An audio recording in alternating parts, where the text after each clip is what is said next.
Dieu d'être là. Je remercie le Seigneur de voir l'église. C'est vraiment une belle église. Et puis je suis béni de vous voir à tous, de voir mes frères. Voilà, moi je ne devais pas du tout venir. J'étais en train de travailler, puis le Sandy m'a appelé et puis il m'a dit tu viens faire la réunion. Ben, je ne peux même pas hésiter une seconde parce que quelques minutes avant, j'étais au téléphone avec mon beau-frère, j'étais en train de travailler, puis je disais je ne travaille pas assez pour le Seigneur. Je fais juste la réunion de mardi, de jeudi. Et le dimanche, le culte, et je dis, je voudrais faire plus de réunions, je ne travaille pas trop pour le Seigneur. Et je pensais à Dieu, je dis, c'est vrai Seigneur, je voudrais travailler pour toi un peu plus. Et le téléphone a sonné, et le Sandy m'a appelé, m'a demandé de venir là. J'ai tout remballé, puis je suis venu instantanément. Parce que c'est un honneur d'être utile dans les mains de Dieu, c'est un honneur.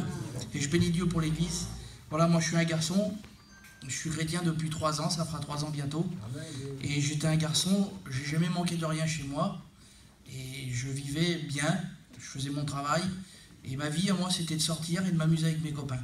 Et j'ai commencé à sortir jeune, j'avais à peu près 14 ans, et j'ai commencé à goûter au monde, à toutes ces choses-là.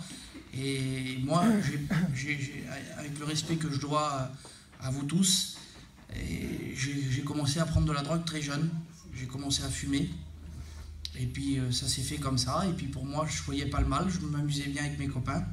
Et puis, de fumer, j'ai passé à autre chose, j'ai pris de la drogue dure, j'ai pris de la cocaïne pendant des années. Et ça a duré comme ça, et puis pendant des années, j'ai vécu comme ça. Alors, moi j'étais bien, je me voyais bien, mais mes parents de me voir mal, eux, ils étaient attristés, et c'était ça qui me faisait de la peine à moi, c'était de rendre mes parents malheureux. Et je savais qu'il y avait quelque chose qui n'allait pas. Mais avec la drogue, quand on veut s'arrêter, ben on ne peut pas. Et puis j'ai essayé de m'arrêter plusieurs fois, puis malheureusement, après, on ne peut plus. On est pris dans un engrenage, on est pris dans des choses, on a une compagnie qui fait qu'on fume, qui fait qu'on boit, qui fait qu'on sort. Et puis on est un peu attaché à ce monde-là. Et puis je vous le dis franchement, de mes moyens à moi, je n'aurais pas réussi. Et puis un jour, grâce à mes copains, ils m'ont invité, ils m'ont dit tu viens avec nous en Israël. J'avais fait une petite expérience avant avec le Seigneur. Et puis je bénis Dieu parce que moi je ne me suis pas converti dans une réunion. Pour moi les voyageurs c'était des menteurs. Une réunion c'était un montage de tête et puis voilà, ça ne m'intéressait pas. Et puis je vais en Israël. Si Dieu existe, il me parlera là-bas. Et puis je suis parti là-bas. Et puis quand je suis parti là-bas, j'ai tout laissé. J'ai dit je laisse tout derrière moi pendant 10 jours. Et puis Dieu, si tu voudras me bénir, tu le feras. Et quand je suis arrivé là-bas, le 2e jour, c'était dans le bus. Il ne s'était rien passé de spécial, on roulait dans le bus. Et puis moi le matin, j'ai prié. Tout le monde priait, alors je priais. Et puis j'ai rien ressenti.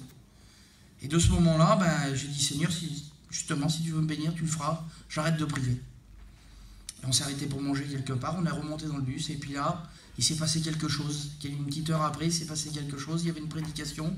Je ne peux même pas vous dire ce qu'il a prêché l'homme, parce que je ne me rappelle pas, et je ne l'ai pas écouté. Mais je sentais dans mon cœur quelque chose de bon, je sentais la présence de Dieu. Et malgré tout, avec mon orgueil, je voulais pas, je résistais à la présence de Dieu. Et c'était fort dans moi. Et j'ai quand même crié à Dieu. J'ai crié à Dieu de tout mon cœur et j'ai demandé l'aide de Dieu, mais je peux vous dire qu'à cet instant-là, ma vie a complètement changé. Je savais que j'étais un chrétien, je savais ce que c'était la vérité. On n'a pas eu besoin de me le dire, je savais que c'était la vérité. Ma vie a complètement changé à partir de ce jour-là. Je me suis baptisé 7 jours plus tard. Le Seigneur m'a donné un foyer chrétien.